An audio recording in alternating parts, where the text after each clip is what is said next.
there you have it, all you transistor radio bugs. How'd that one grab you? That...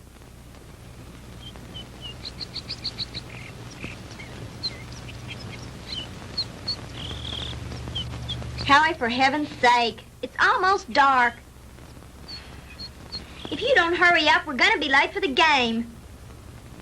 Margie, have you ever tried to fix a fuel pump to a rock and roll beat? Well, I'm sorry it made you nervous. I just thought it was a good chance to get in some practice. It's okay. Forget it. Nothing I can do anyway. At least not way out here. Well, I wish you hadn't taken this crazy nowhere shortcut. Boy, this is like Lossville. I know.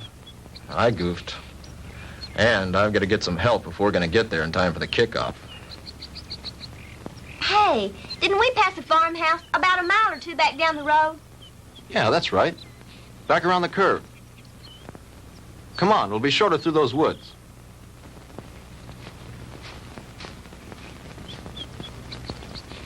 Oh, Howie, look. I don't think we ought to go on that property. Look, you want to get to the game, don't you? Of course I do. Then come on.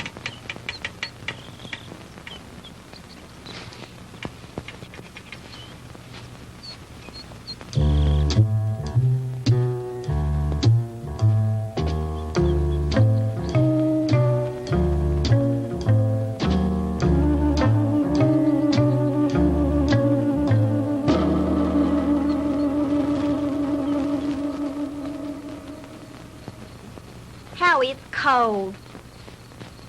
It's so dark, we should have brought the flashlight. It isn't working. Batteries are down and I forgot to replace them.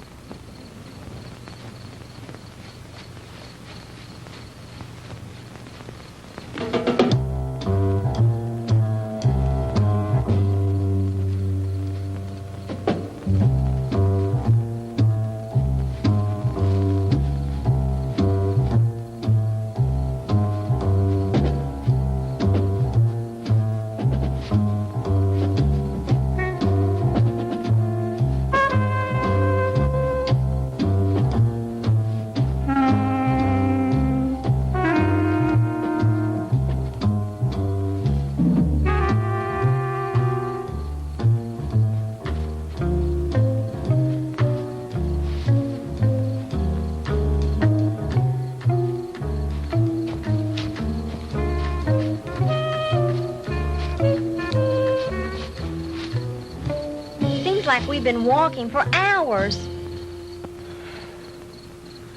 Well, it can't be much further now. Hey, there's a light.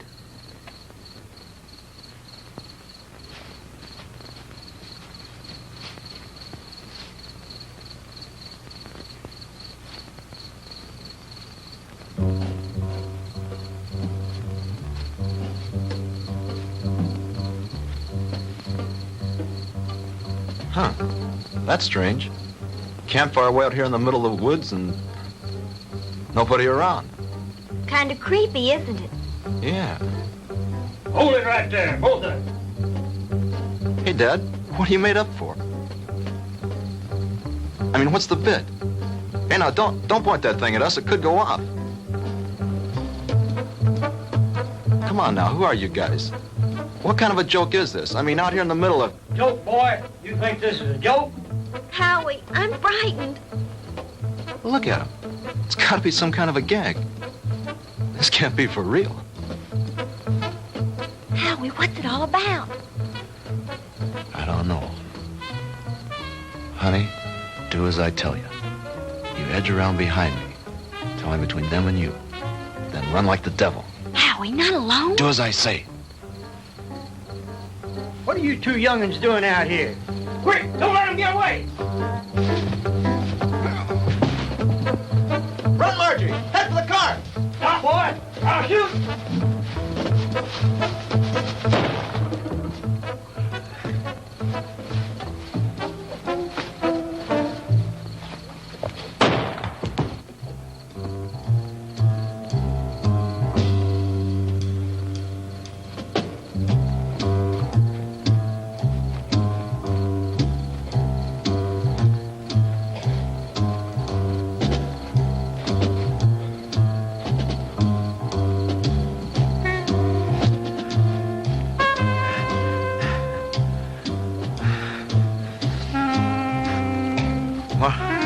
Margie?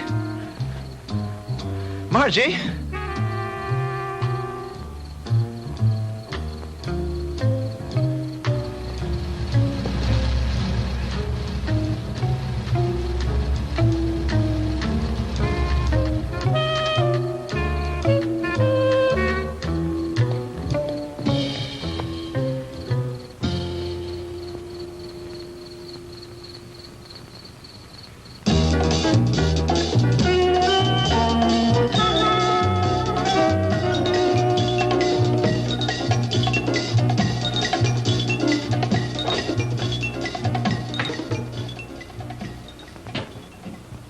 Oh, hello, Jim. What do you need? I need my ever-loving paycheck. What's the Reich's payday's tomorrow? I know, but Reed said you'd have it for me tonight. Oh, did he now? Yeah, that way I get a couple hours head start on my first vacation in 3 years. Relax. The girl's on her way up from accounting with it now.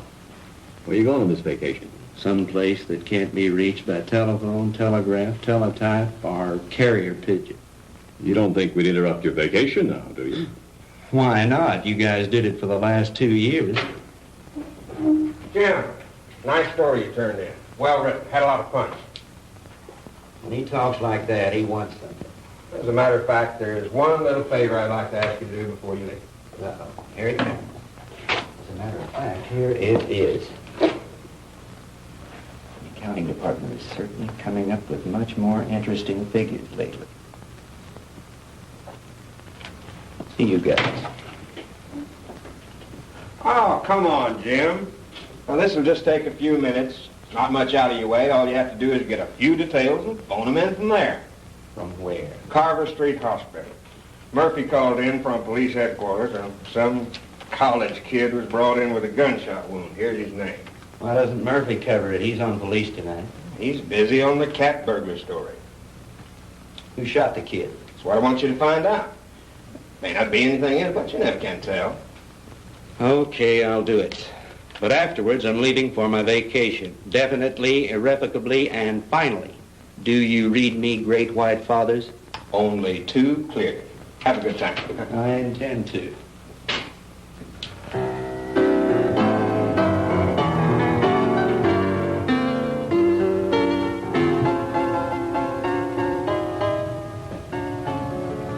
Hello, blonde girl.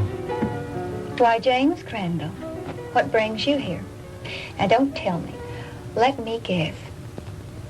They sent you down for an egoectomy. A what? An egoectomy. They're going to cut out that big, fat ego of... Oh, that's funny. Funny. I want some information. Like what? Like, you got a boy here. Howard Ellison, college kid, in some kind of shooting scrape. That's the kid they brought in this evening. But I don't think he's having visitors. Well, could I speak to his MD? Mm-hmm. That would be Dr. Wilson Blake. Ah, yes. Blake of the Rusty Scalpel. Oh, you know him? I should. He broke into me once and stole an appendix. Oh, funny. That's funny. He's in his office. I know where he is. Dig you later, Angel Fool. Yes, that's all right with me, Dr. Thornton. 10:30 will be fine. Yes, I think the whole administrative staff should be there. Fine. See you in the morning, Doctor. Goodbye. Come in. Jim Crandall. Hello, Will. How are you? Hey, number one, how about yourself? No complaints? Can you spare a few minutes? Sure I can. Are you on duty? No, not really. I'm officially on vacation.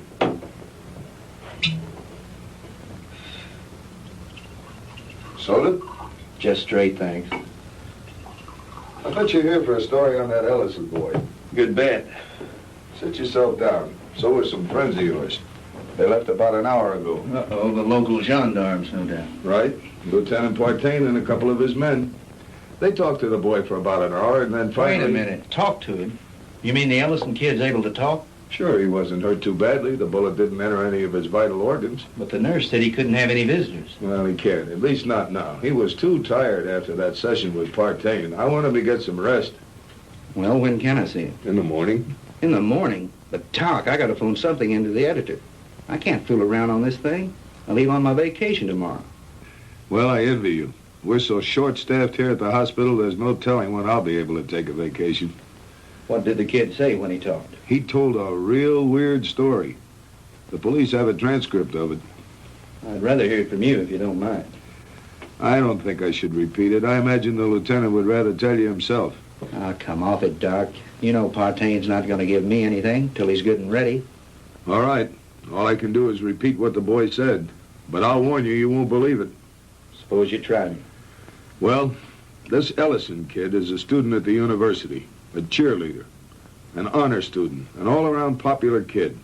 Early this afternoon, he and this co-ed... Co-ed? You mean there was a girl with him? Yes, one of the majorettes from the band, a girl named Margaret DeMar. DeMar? Couldn't be related to Sandy DeMar, the nightclub thrush. As a matter of fact, yes, her sister. Well, that adds a dash of color. What about the girl? I'm getting to that. Now, do you want to hear this story or not? Okay, go ahead. Well, early this afternoon, they left the university on their way downstate to that night game against Southern Tech. They had permission to drive down instead of going on the bus with the other students.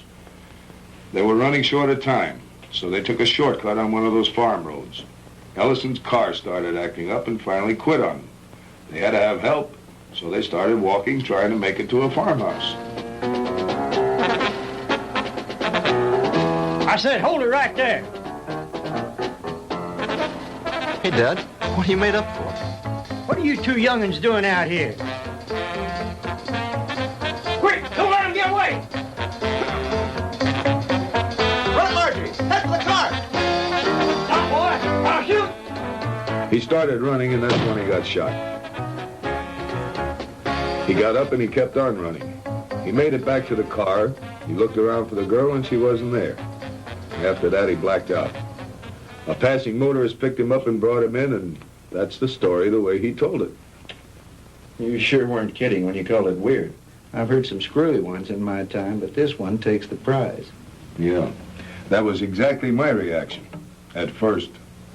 What do you mean, at first? Well, sometimes I'm forced to alter my opinion by certain evidence. I don't know if you're aware of it, Jim, but my hobby is American military history. I collect historical military objects like some men collect stamps, like this item that was brought in by a patient a couple of months ago. You know what that is? Well, it looks like some kind of rifle slug. Mm-hmm. I have a cigar box full of those at home. My brother and I used to find those in the woods and dig them out of trees when we were kids, back in Georgia 30 years ago. It was one just like the one you're holding now that I took out of young Ellison's body and gave to the police this evening. And if you ask me, they're going to have to dig a long way back in their ballistics file to find anything that matches that. Yeah? Yeah. You see, that's a mini-ball. The kind of a bullet they used during the Civil War.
Now, ladies and gentlemen, it is my privilege to present our heavenly little headliner and collector of 2 gold records, the girl with the orchid voice, Miss Sandra DeMar.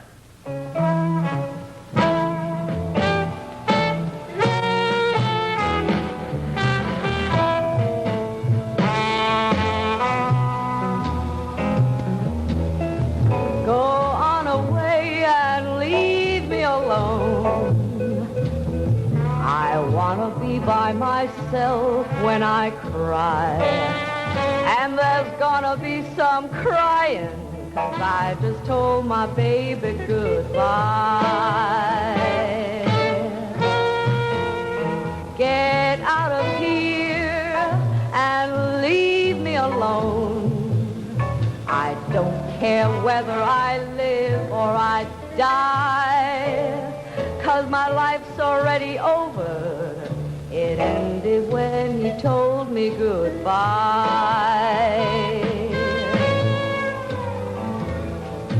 Why is it everything happens to me and my dreams all explode in my face? He was my own for a while, but he's gone, and I know no one can ever take his place. So go away and leave me alone. I've got a right to my own private pride. Coming down with the sorrows, 'cause I just told my baby goodbye.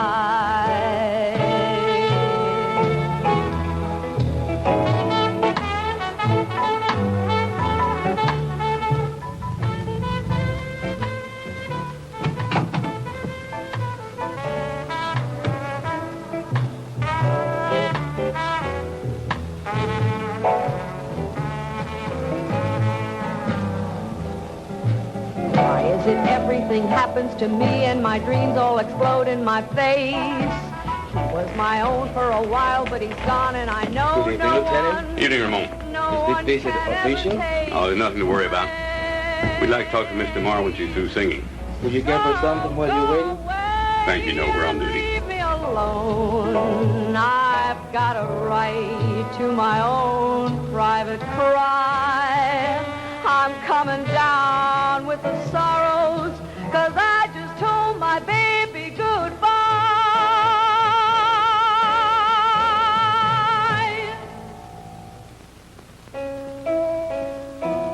'Cause I just told my baby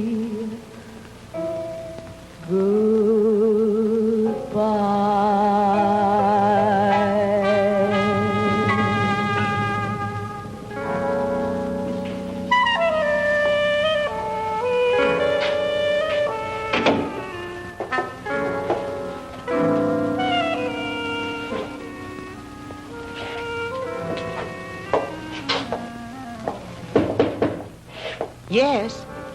Sandy, are you decent? Yes. 2 gentlemen from the police department want to talk to you. Police? Yes, Miss DeMar. I'm Lieutenant Partain, and this is Detective Lasky. We're just making a routine investigation. Have you heard from your sister this evening? Margie?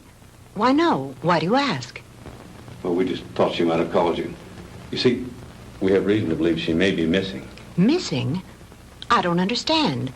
She's at a football game in Stephenville with Howard Ellison. I'm afraid not, Miss DeMar. Maybe you'd better sit down and let me tell you all that we know about it so far.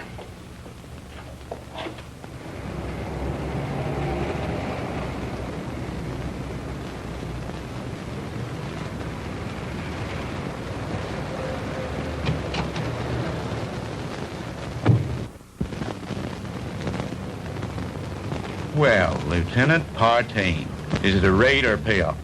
Lasky, we got the Walter Winchell of the Boondocks again. You been talking to the DeMar girl? So you know about it already? Yeah, but not enough. Can you fill me in? At this point, you probably know just about as much about it as we do.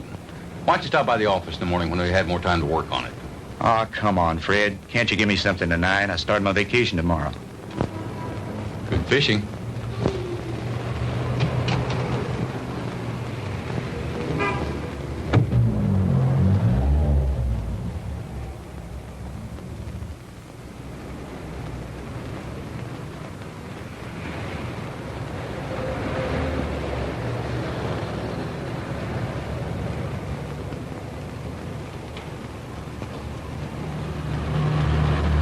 Miss DeMar? Yes? I'm Jim Crandall with the Sentinel. Could I talk to you a moment? I'm sorry, Mr. Crandall. I really haven't time to talk. I've got to get home in case my sister calls. Well, that's what I wanted to talk to you about. Can I give you a lift home? Thanks, but I'll take a cab. Well, they're kind of slow this time of night. Well, all right, if you're sure it's not out of your way. Of course not. It's part of my job.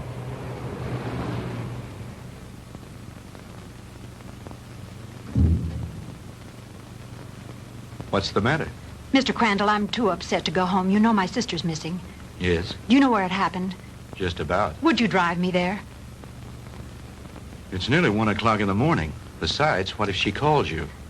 If she were going to call me, I'm sure she would have done so by now. It's nearly a 45-minute drive up there. Howie was picked up on a farm road just this side of Stephenville. If it's too much trouble, you can drop me at my apartment and I'll take my car. You're pretty determined to go, aren't If you? my sister's in trouble, I've got to be near her. Hop in. I need to go up there myself.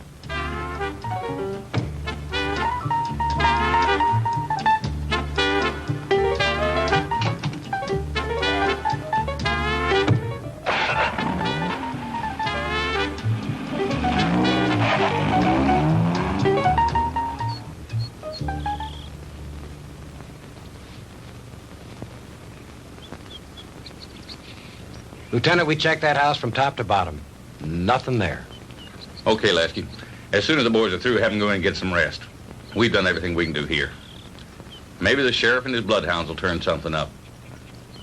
Right.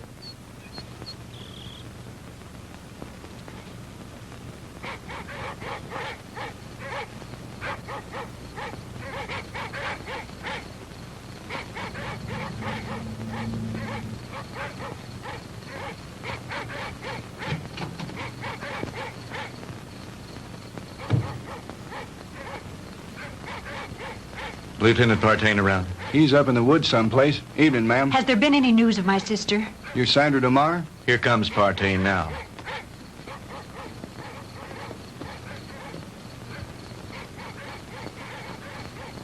Lieutenant, have you found her yet? I'm afraid not. Crandall, what'd you bring her out here for anyway? I made him bring me, Lieutenant. Can you tell me anything about Margie? No, ma'am, I think you both made a trip out here for nothing. Why don't you go home and get some sleep? He's right, Sandy. You should do as he said. Jim, somewhere out there in that horrible blackness, it's my sister. Those dreadful dogs. They sound so terribly ominous. Oh, Jim.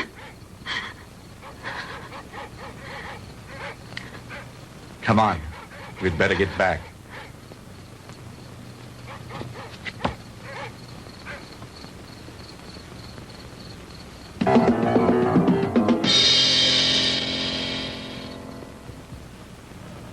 No, I'm going to check all the antique gun shops this morning, as soon as they open.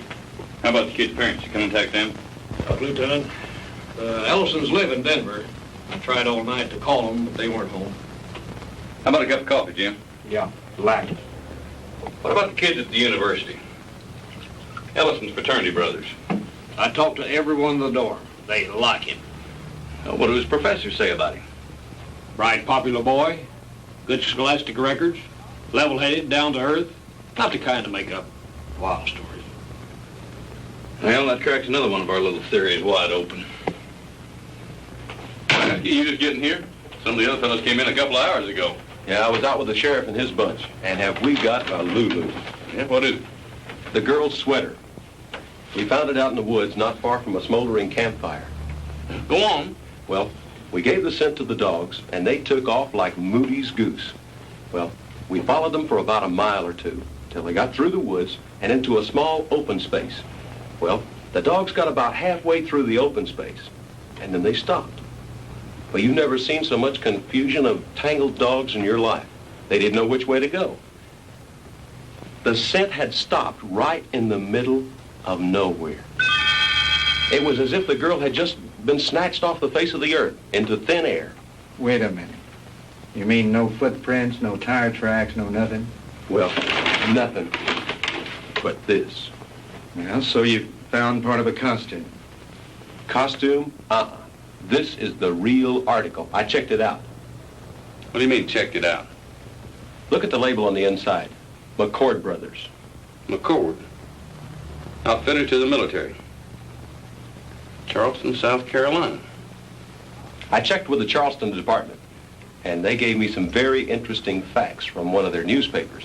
It seems that McCord Brothers, the company that made that hat, burned to the ground in 1869 and was never rebuilt.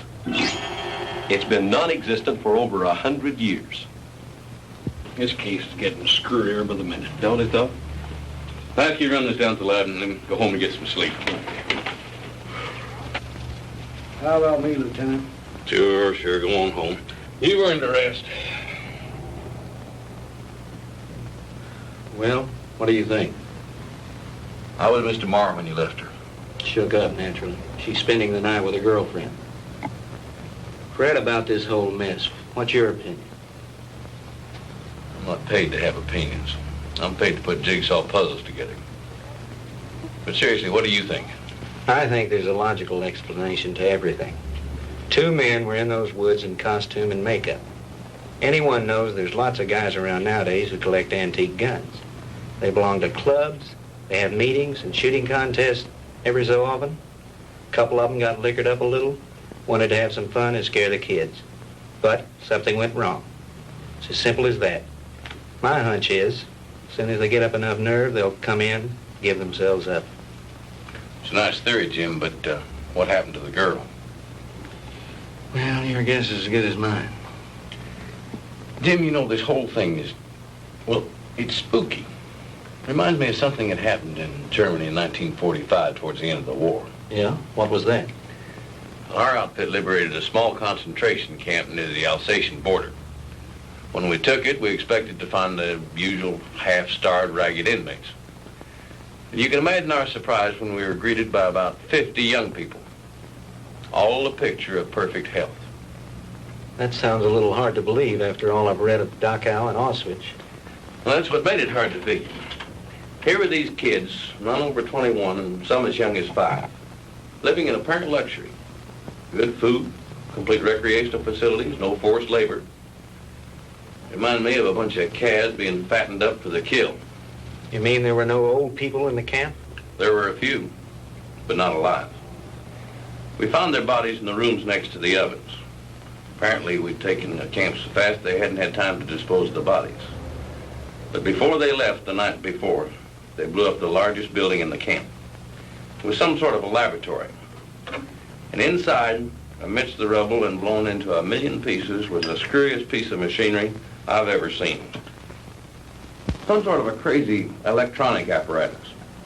And half buried underneath it amidst the rubble, still strapped to a table, was an old man. Just barely alive. Our medics tried to save him, but they couldn't. Now here's the weird thing. This is the part we could never understand. In trying to identify him, we checked the camp records with the prison number tattooed on his arm. According to those records, that old man should have been an 18-year-old boy. What about the other bodies? Same thing. Their numbers indicated they all should have been kids. What type of experiments were they conducting there? We never found out. Even the young inmates weren't aware of why they were there. They never found the commandant of that camp to bring him to trial with the rest of the Nazi brass. His name was Ernst von Hauser. Did you ever hear of him? Well, he was a German physicist, a contemporary of Einstein's. I don't follow you.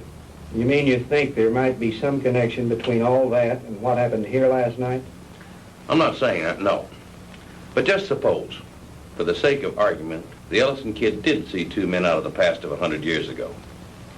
That would mean somebody around here is tampering with time. Somebody was also tampering with time in that concentration camp. Now, wait a minute. Let me get this straight.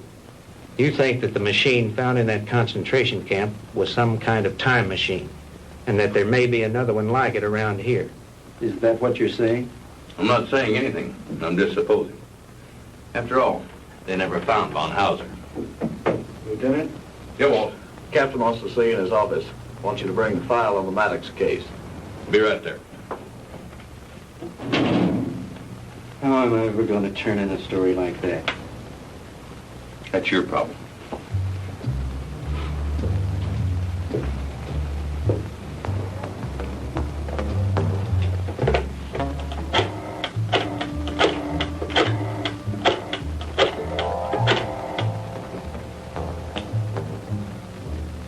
Hello? Give me the city desk. Hello, Reed? Crandall again. Would you tell Shaw I'd like to postpone my vacation and stick with the Ellison story? Yeah, that's right. You know that Pulitzer Prize you're always kidding me about? Well, if this thing turns out to be what it looks like, I just might win it. No, nothing new at the moment. I'll keep you posted. Yeah, I've got a little research to do in the library. Then I'm going to the hospital to interview the kid. Right. Talk to you later.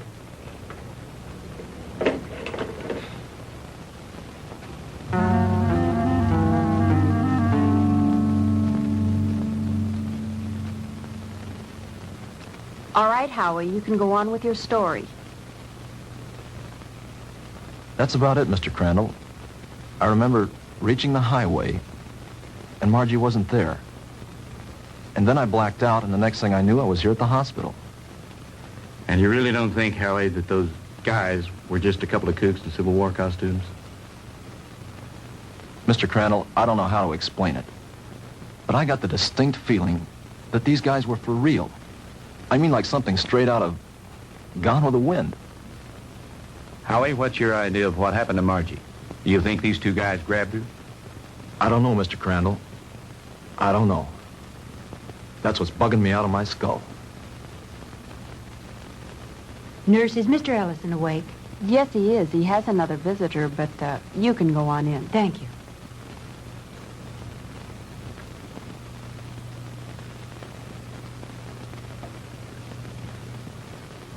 Sandy.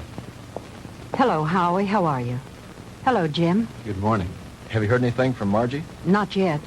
I brought you some flowers. Thank you, Sandy. I'm sorry about all this. I mean... It's all right, Howie. Now, don't you worry. Whatever happens, I know it wasn't your fault.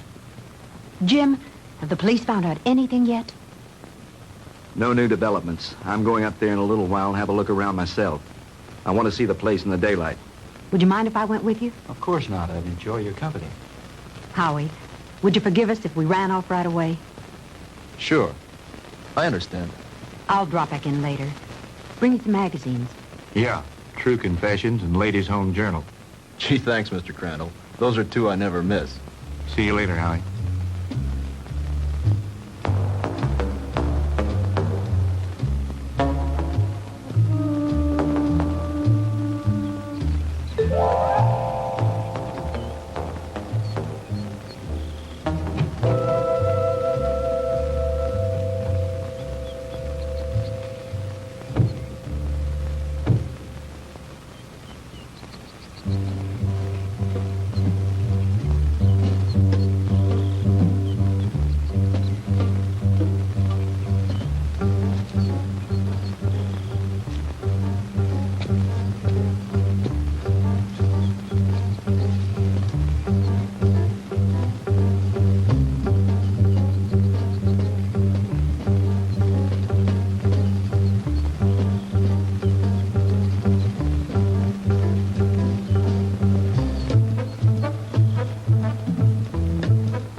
Looks like the typical haunted house, doesn't it, Jim?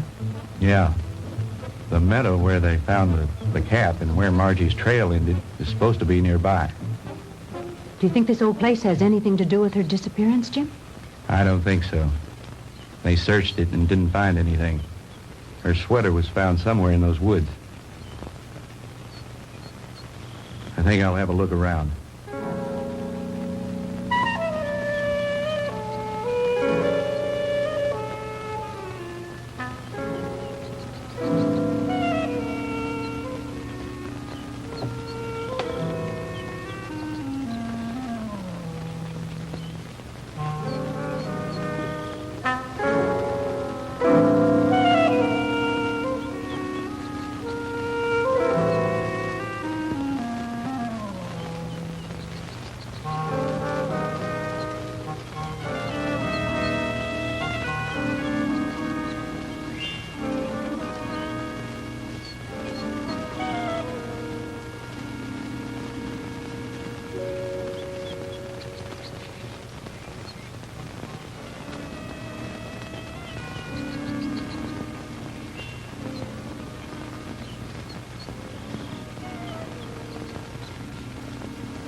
Get out of here.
What happened?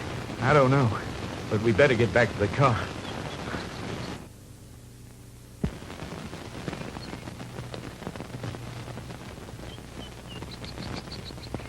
Jim!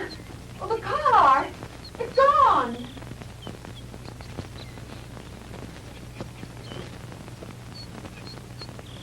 Jim, someone must have stolen it. I would have heard the motor start up. Besides, I have the key in my pocket. Well, this must be the wrong place. This isn't where we left it. This is where we left it, all right. But it looks different here. There are more trees than there were before. And that fence, that wasn't here when we came down the road. And the barbed wire fence is gone. Jim, we're lost. I don't think so. At least, not the way you mean. Jim, I'm frightened. It's all right. Let me think a minute. This road was paved, and now it's dirt. And there isn't a telephone pole in sight. I know. Jim, what is it? What's happening? I don't understand it. Where's the car? Where are we now? Jim, I know you know what's happening to us, and you won't tell me. And why not? What's going on? Fantastic. Incredible. I never really believed it. Tell me what's happening. Sandy. What's going on? What dreadful thing Sandy. is happening? Tell me. It'll be all right. Everything's going to work out. But we have to keep our heads. I believe our best bet is to follow this road and see where it leads. Come on.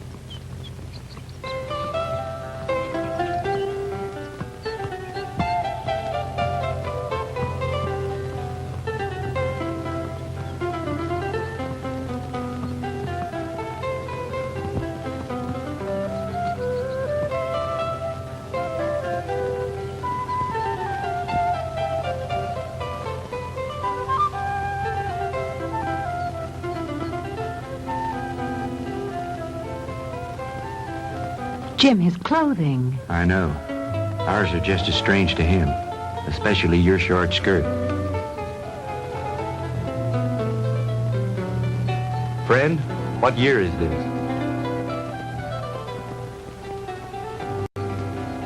Where are we? Witchcraft! Witchcraft! Ha!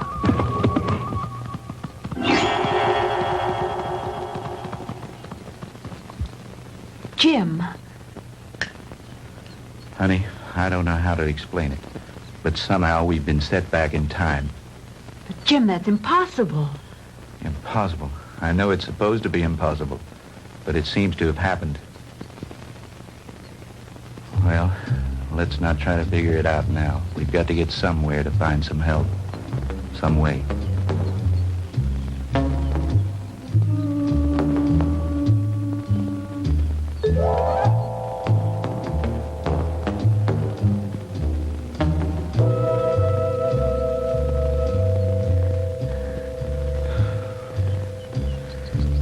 Jim, I'm sorry, but I don't think I can go any farther. I simply have to rest. All right. We'll stop for a while.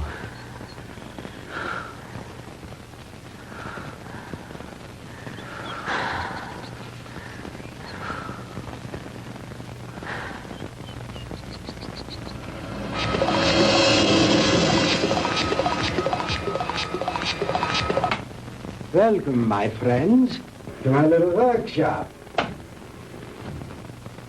Do not be alarmed or cause unnecessary commotion. You are in no danger. At least, not for the moment. Won't you please step out?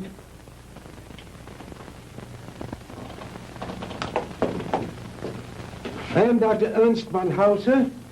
These are two of my assistants, Manfred and Wolf. Where are we? I told you. We are in my little workshop. And I tell you again, please do not be alarmed. What time is this? What century are we in? Does it matter, my friend? There really is no such thing as time, except as a relative measuring device in your own mind. We're not interested in double talk. What happened to Margaret DeMar? What have you done with her? Please, Mr. Crandall, you will please remain calm. What have you done with my sister? Your sister is entirely safe, Mr. Marr, and I assure you I did not bring her here intentionally. She certainly didn't come here of her own free will. I didn't say that. I brought her here to keep her from harm. Then where is she? Let me see her. But of course. To the armor! Come and see here. Schnell! To the armor. Bringen Sie Fräulein DeMar zu ihrer Schwester. Well.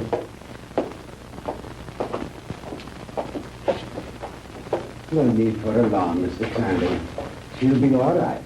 She'll be able to freshen up. We will even furnish her a change of clothing.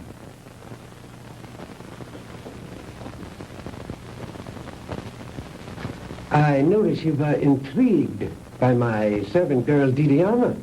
And well you might be. Just a few thousand years ago, She was serving in the court of Thutmose, one of the great pharaohs of Egypt. And now she is serving me. Quite an experience, is it not? This is like a fantastic nightmare. I don't understand any of it. How did you get Margie here? I was conducting an experiment with a pair of gentlemen from the past. When the girl and her boyfriend wandered into the machine's field of materialization and encountered them. They shot the boy. They might have killed the girl had I not teleported her here very quickly. And the two Red soldiers? I sent them back to Shiloh, Mr. Crandall. But it doesn't matter. They probably died there anyway. Fantastic. Utterly fantastic. Tell me, Doctor, why did you send Sandy and me back to 1789? I admit I took advantage of you to conduct a little experiment. Oh, yeah, it was a little dangerous, but you see, no harm has come to you. Super spectronic relativity? I believe that's what you once called it. Oh, then you are familiar with my work. To some degree, yes. I read up on you this morning in the library after talking with the police. Oh. And what did you learn about me? Quite a bit. I know of your early career and some of the brilliant discoveries you made in the field of physics, and that you were expelled from the International Congress of Physicists because of your theories. Ah, that was a humiliation which will soon be avenged, Mr. Crandall. But go on. What else did you learn of me? Well, I know that you were a friend and sponsor of Adolf Hitler, that you helped elevate him to power in the 30s, and became the organizer and administrator of his Department of Scientific Warfare.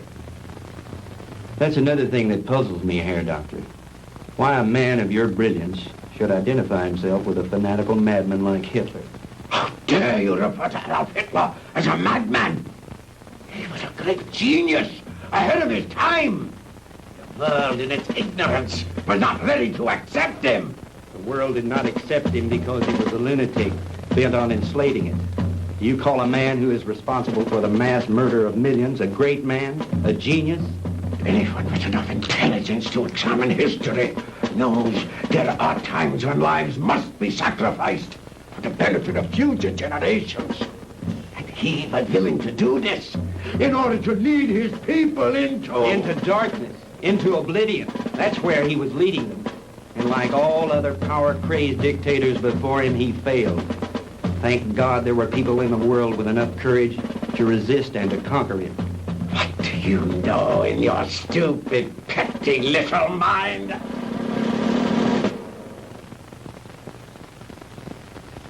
You will forgive me, Mr. Crandall, for my outburst of temper. You are, of course, entitled to your own opinion, for whatever small purpose it may serve you. Let me enlighten you, Mr. Crandall, on a few things of which you and the rest of the world are unaware. Blame for the loss of the war cannot be laid to Hitler or his doctrines. It was I who failed him. Me and the General Staff. He called for weapons, super weapons, to turn the tide of war in those last few days. Because of my inability to deliver those machines soon enough, we were defeated. It might interest you to know that during those last few months of the war, we had almost perfected weapons so far in advance of anything that had gone before them as to make modern warfare in all its forms completely obsolete. Oh, if we had only had time for further experiments. I know of some of your experiments, like the ones carried out in a certain concentration camp. Oh, then you know about the aging machine. Yeah, they had almost perfected that one when the war ended. Oh, but that machine was one of the more primitive devices.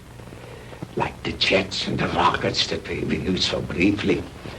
We were in the final stages, Mr. Crandall, of perfecting weapons that were truly astounding and against which you would have had no defense. A cannon that killed with sound waves, yet was completely silent. A giant generator gun that could electrocute whole armies in the field. Oh, and more, many more. We'd have only had a few more months to perfect those weapons. We could have plucked victory from the jaws of defeat. The Third Reich would have endured, not for 1,000 years as the Führer dreamed, but forever. But the fact is that you failed, Herr Doctor. Failed and lost. But you are forgetting one thing, Mr. Crandall. That was 20 years ago. Since then, I have perfected and even improved on my original weapons. And we have conquered time. Dr. Einstein's so-called fourth dimension. Hitler will return, Mr. Crandall, and soon. Your victory was but a temporary one.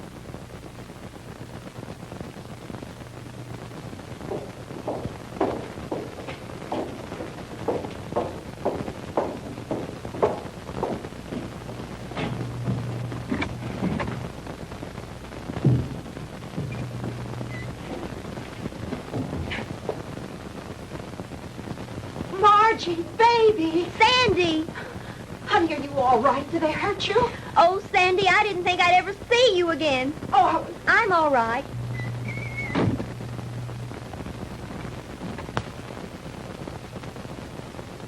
Let us out of here. Open this door. Let us out. Please, don't let them keep us here. Master controls, and here are the selectors. With this dial, I can control the century I wish to deal with. These other dials, of course, are for the selection of the year, the month, the day, even the hours and minutes, and even seconds. These are the acceleration switches with which I can control the velocity or speed of the passage of certain relative segments of time. Just as you would increase or decrease the speed of an automobile. Is that too difficult for you to grasp, Mr. Crandall? Frankly, I'm beginning to doubt my sanity. You needn't. After all, there are very few people in the world who can understand even Dr. Einstein's theory of relativity. And my theories go far beyond his. But you are an intelligent man, Mr. Crandall. Perhaps I can explain it a bit more simply.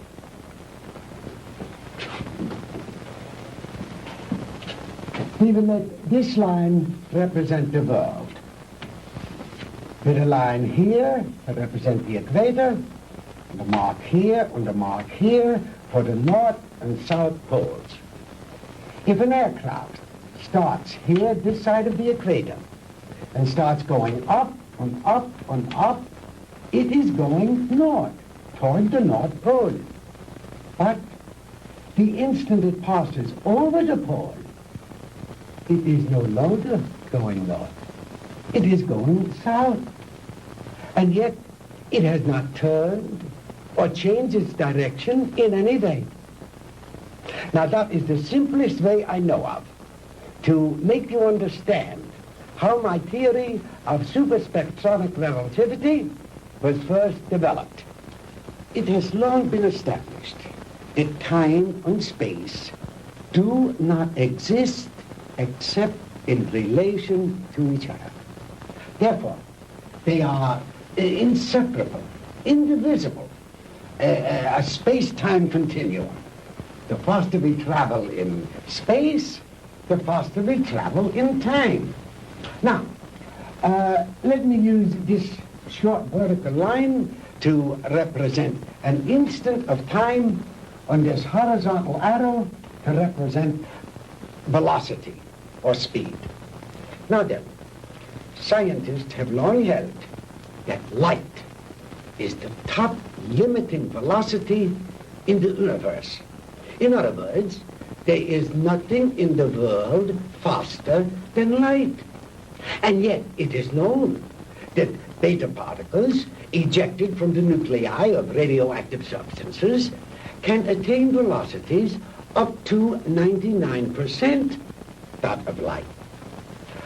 Now, I have always based my theories on the premise that there is no limit to space. The universe is limitless. Well, if there is no limit to space, then there is no limit to time, and no limit to velocity. Therefore, I thought there must be something in the universe that was faster than light.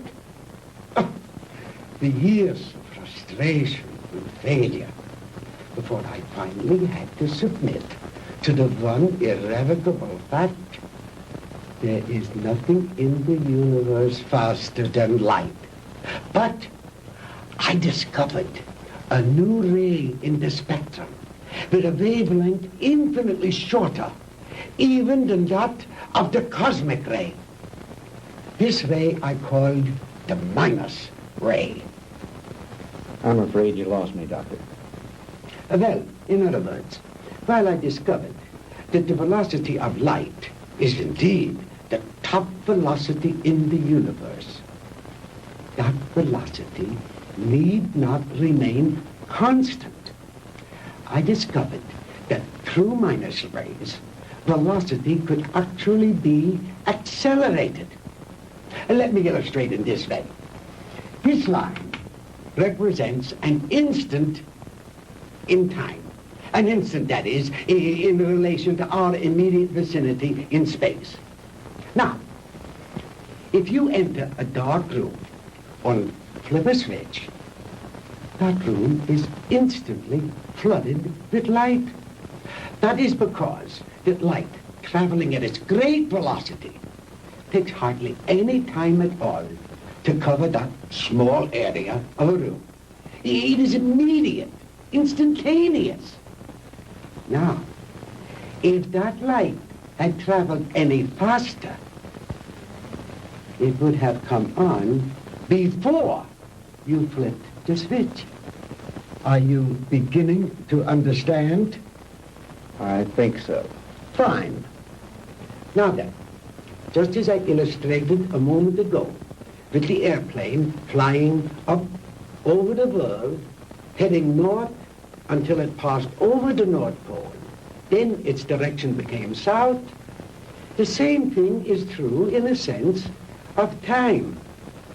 If the velocity of ordinary light, represented by this arrow, should be accelerated, then it will pass beyond the instant, represented by this vertical line, and no longer be moving in the direction of the future, but it will be moving in the direction of the past. It will no longer be going forward in time, but backward. The greater the velocity, or I should say, the greater the acceleration, the further back in time it will travel. In other words, if a guy left New York for Los Angeles and traveled fast enough, he'd get there before he started. You joke, Mr. Crandall, but crudely expressed, that is exactly what would happen. Why are you telling me all this? To impress upon you the superior scientific knowledge that we possess, my friend, and to illustrate why we would have won the war if we had only had a few more months. We were the slaves of time then. Time was our master. But I have changed all that.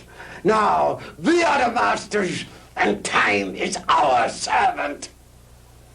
Ah, you Americans are an egotistical, arrogant lot.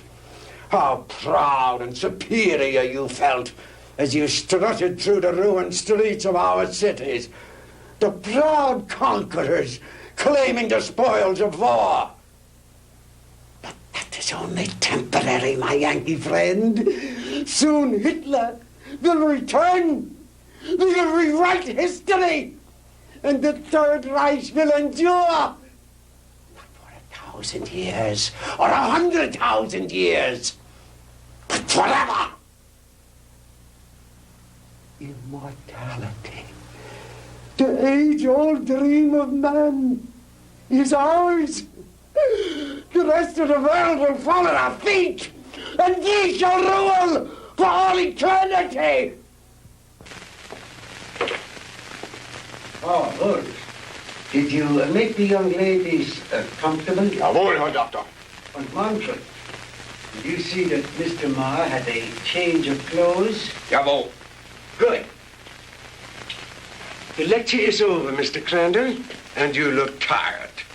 If you will follow Manfred and Wolf, they will show you to your quarters. We weren't planning on staying. We want out of here now.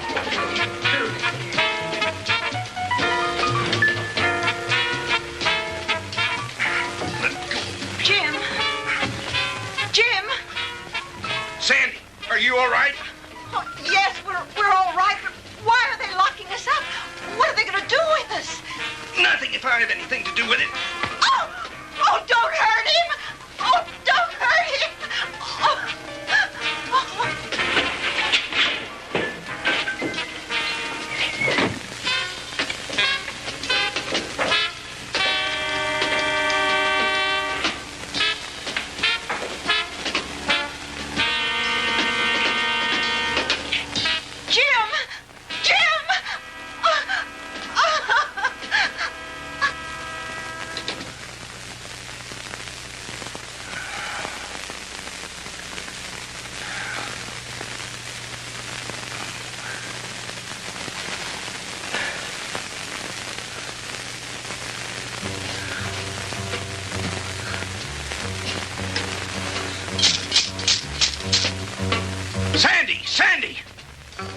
Sandy, answer me.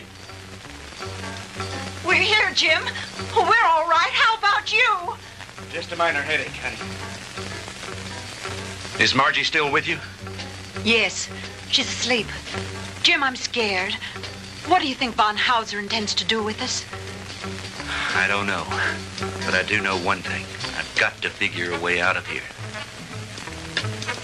Sandy, honey, I'm sorry about everything. I shouldn't have brought you with me this morning. It wasn't your fault. I asked to come along. After all we've been through, you must be beat. Have you had any sleep? No, I was worried about you. Well, try to get some rest while I do some thinking. Okay. As soon as Margie wakes up, I will.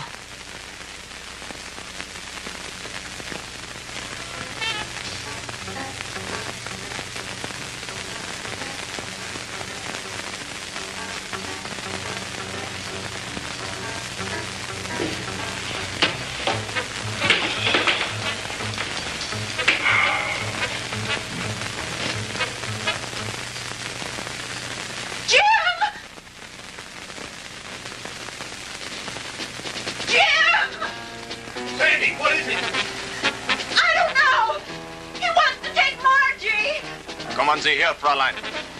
No, no, Sandy, don't let him take me. Kommen Sie her. No, no, Sandy. No, leave her alone. Take your hands off her. Don't let him take me, Sandy. Don't let him take me. Turn her loose. Oh!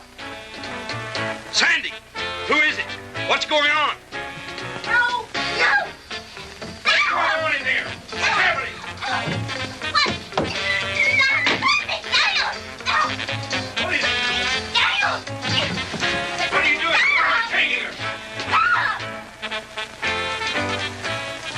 Margie!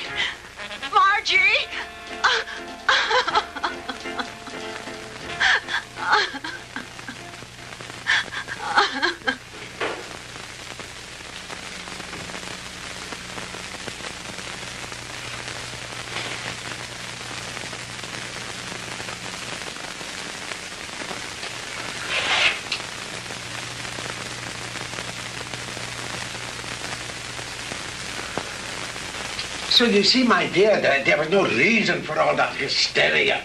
You've really nothing to fear. While I have never before tried sending anyone into the future, there is no reason to believe that the experiment will not be successful. And if something should go wrong, it will happen so quickly, you'll never feel a thing.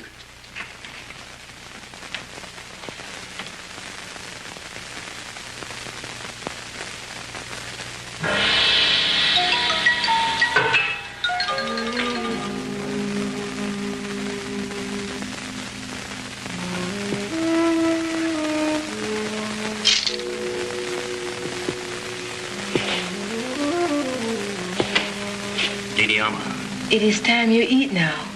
You speak English? Many others before you, they teach me talk. You mean there have been other prisoners here? Many. Are there any others here now? They all disappear. You eat now. It is all they give me for you. It's all right. At least it's better than nothing.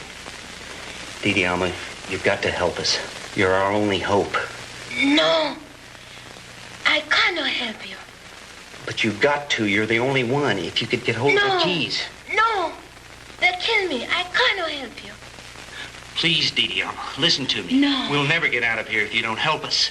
Please, Didi Alma. Please.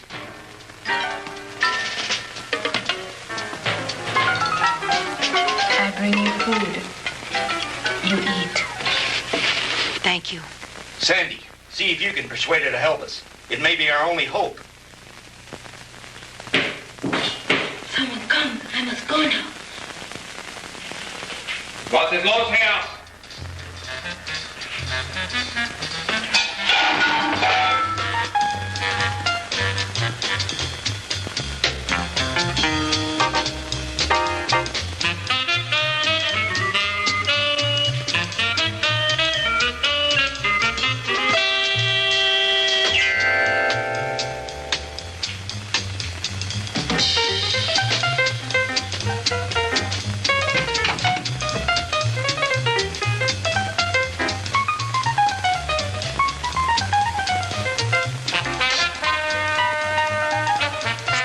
From me.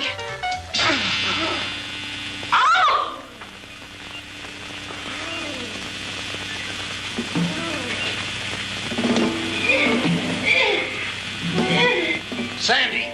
Sandy!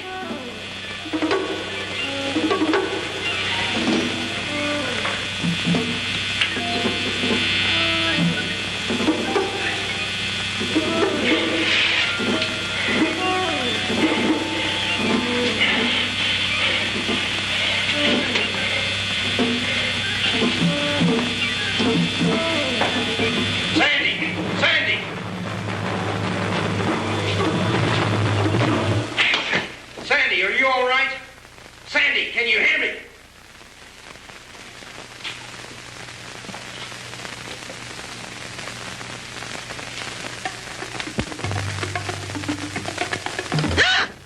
Sandy, honey, thank God you're safe. Quick, get his keys.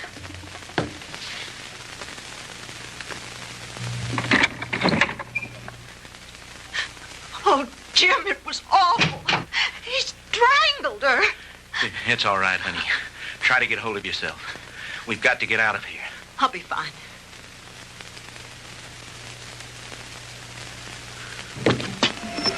Margie! Darling! Margie!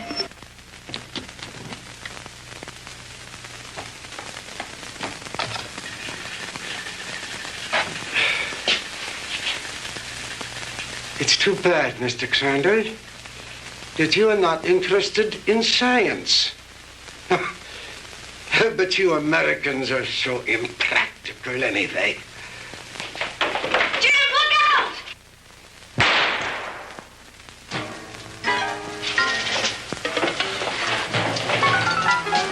Just don't you try anything, Bunhauser. Don't try anything. That should cut down on your time travel, my good doctor.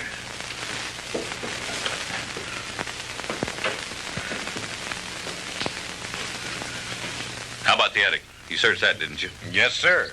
That's where we found the Nazi soldiers and the radar equipment. Then this house has some connection. Crandall's car was found not too far from here. Von Hauser's headquarters must be around here somewhere.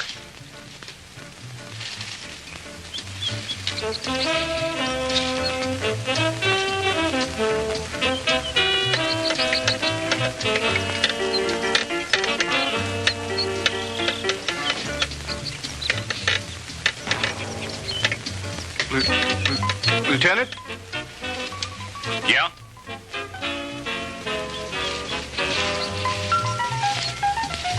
What is it, Finley?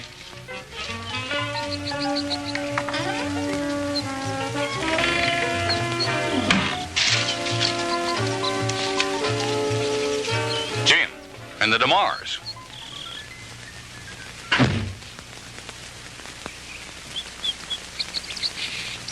Where in the devil did you three come from? Von Hauser's country place, Fred. We spent a very interesting night there.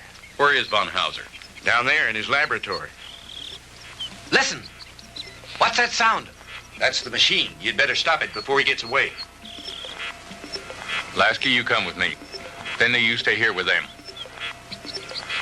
What machine? The time machine. The what machine?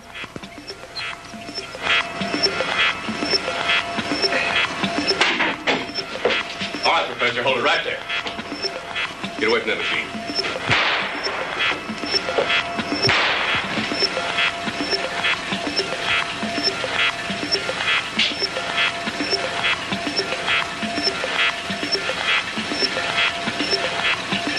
If I hadn't seen it with my own eyes, Lieutenant, I wouldn't believe it. I know. Lasky, if you ever tell anyone what I'm about to do, I'll have your job, so help me. Is that clear? Lieutenant, I ain't seen nothing. Well, I don't know what makes this contraption work, but I think I know a darn good way to shut it off.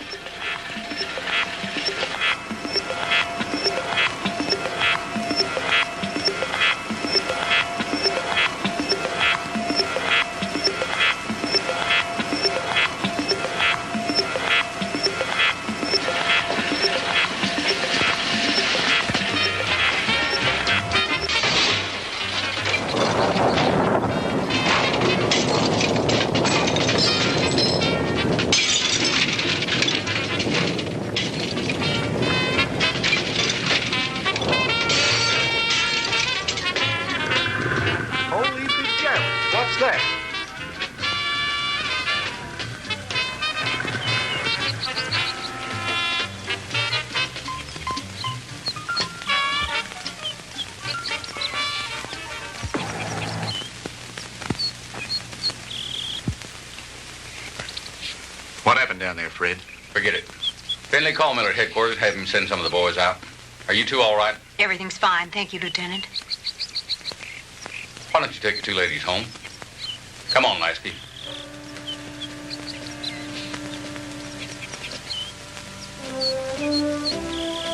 The machine? Mangled beyond repair or recognition. Too bad the big brass didn't get a chance to look it over, isn't it? But why, Fred? You had no right. No right, huh?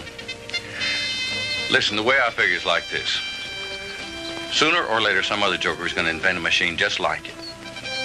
Maybe by then the world will be ready for it. God only knows we aren't now. Hydrogen bombs are enough for people to worry about. Yesterday should be left alone. Because today, the world has enough problems. Just trying to make sure we'll have it tomorrow.